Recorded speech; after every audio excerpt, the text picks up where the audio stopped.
Hello मेरे प्यारे बच्चों, तो कैसे हैं आप? आशा करती हूँ अच्छे होंगे, बहुत अच्छे होंगे। तो चलिए बच्चे स्टार्ट करते हैं सामान्य ज्ञान क्लास सेकंड का न्यू चैप्टर। हमारे न्यू चैप्टर का नाम है बच्चों हमारा राष्ट्रीय ध्वज और राष्ट्रीय गान। तो चैप्टर नंबर 7 स्टार्ट करते हैं बच्चों। इसमें ये तालिका दी हुई है, जो हमारा राष्ट्रीय ध्वज है। राष्ट्रीय ध्वज के लिए एक तालिका दी हुई है, उसमें कुछ क्वेश्चंस हैं और आगे उनके रिक्त स्थान हैं। तो हमें अपनी सूझबूझ से वो रिक्त स्थान पूरे करने हैं बच्चों। तो देखिए बच्चों, भारतीय राष्ट्रीय ध्वज का नाम क्या है? जो हमारा भारतीय राष्ट्रीय ध्वज है बच्चों, उसका नाम क्या है? तो उसका नाम तो आप सभी जानते हैं बच्चों, उसका नाम है तिरंगा। तिरंगा जो 3 रंगों से बना होता है। नेक्स्ट है, राष्ट्रीय ध्वज के मध्य में क्या चिन्ह होता है? राष्ट्रीय ध्वज जो होता है हमारे, उसके बीच में क्या चिन्ह होता है बच्चों? उसके बीच में होता है चिन्ह अशोक चक्र का।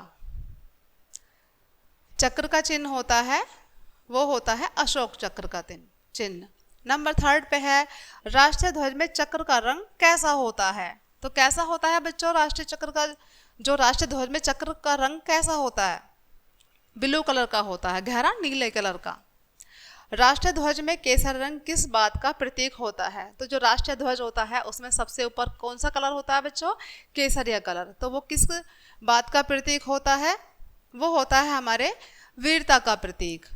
नंबर 5 पर है, राष्ट्रीय ध्वज में सफेद रंग किस बात का प्रतीक होता है? जो राष्ट्रीय ध्वज होता है बच्चों, उसमें बीच में आता है हमारा सफेद रंग, व्हाइट कलर। तो वो किस बात का प्रतीक होता है? तो सफेद रंग होता है बच्चों शांति का प्रतीक।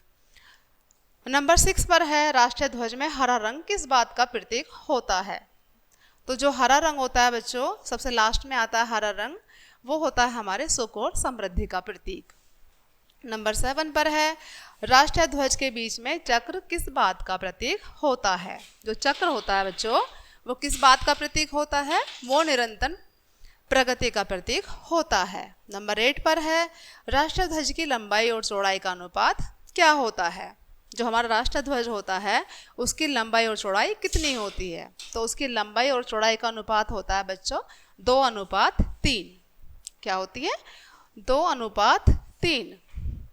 नेक्स्ट है बच्चों, हमारे देश के राष्ट्रीय गान का क्या नाम है? जब राष्ट्रीय गान गाते हैं बच्चों, तो क्या नाम है बच्चों हमारे राष्ट्रीय गान का? हमारे राष्ट्रीय गान का नाम है जन गण मन। जन गण मन। नंबर 10 पर है, राष्ट्रीय गान की रचना किसने की थी? राष्ट्रीय गान की रचना किसने की थी बच्चों?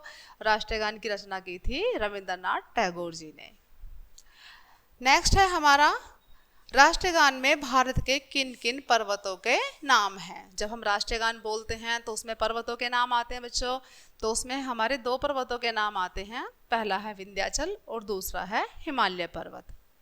नेक्स्ट है बच्चों, राष्ट्रीय गान में भारत की किन किन नदियों के नाम आते हैं? तो जो राष्ट्रीय गान बोलते हैं उनमें नदियों के नाम भी आते हैं पहाड़ों के साथ साथ। तो उसमें आते हैं हमारे गंगा और यमुना नदी के नाम, जो फेमस नदियां हैं। राष्ट्रीय गान के गायन में कितना समय लगता है? जब राष्ट्रीय गान हम गाते हैं तो उसमें हमारा कितना समय लगता है? तो उसमें हमारे 52 सेकंड लगते हैं बच्चों। कितना समय लगता है? 52 सेकंड।